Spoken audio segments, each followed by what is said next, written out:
In 7th grade, everyone made fun of me. I was socially awkward and naturally weird. The weirdest kid in school.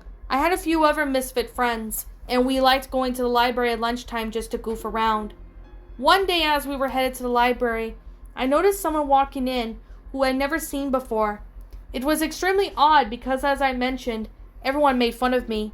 When the entire school is bullying you, you don't forget their faces or their names.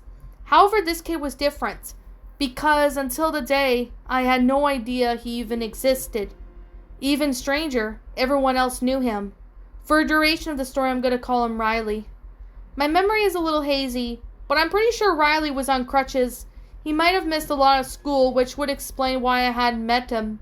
There's a lot I can't recall, but I'll never forget what happened in that library. Everyone was being silly, and it turned out that Riley was a pretty funny kid. He was doing some kind of physical comedy, and we were all laughing. Suddenly he fell to the ground and started shaking. We all assumed he was still being comical, and we continued to laugh and point at him. But he didn't stop shaking. The librarian ran to him and told us to get out of the way. I didn't understand what was happening. After lunch I had gym class, and we all went outside. Everyone was talking about Riley. There was a rumor that he was taken to a hospital, but I still didn't understand what was going on. All I knew was that he fell down, and now I know he had a seizure. Next in my class, the rumors about Riley started to scare the other kids. We were interrupted by a faculty member giving us the news. Riley died of a heart attack. The boy I met just an hour or so before is now dead.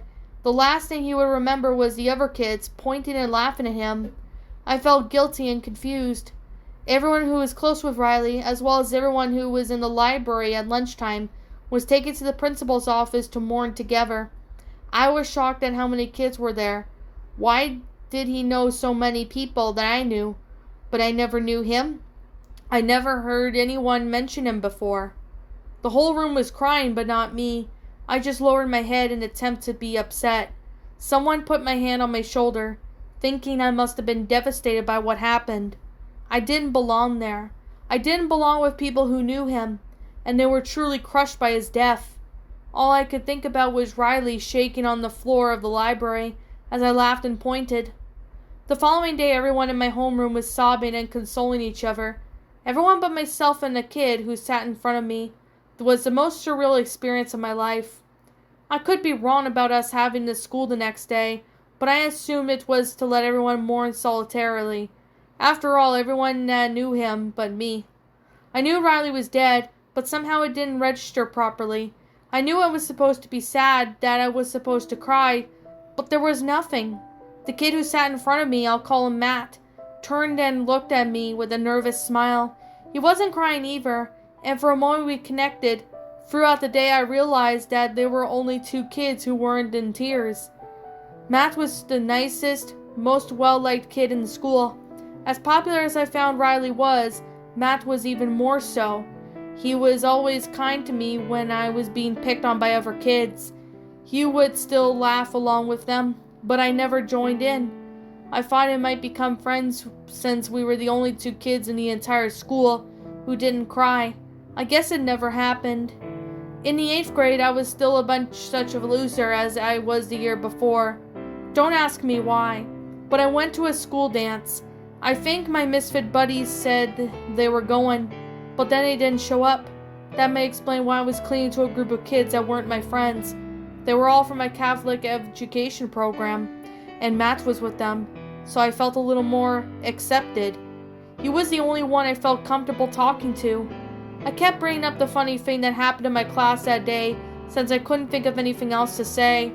He would laugh quite along convincingly.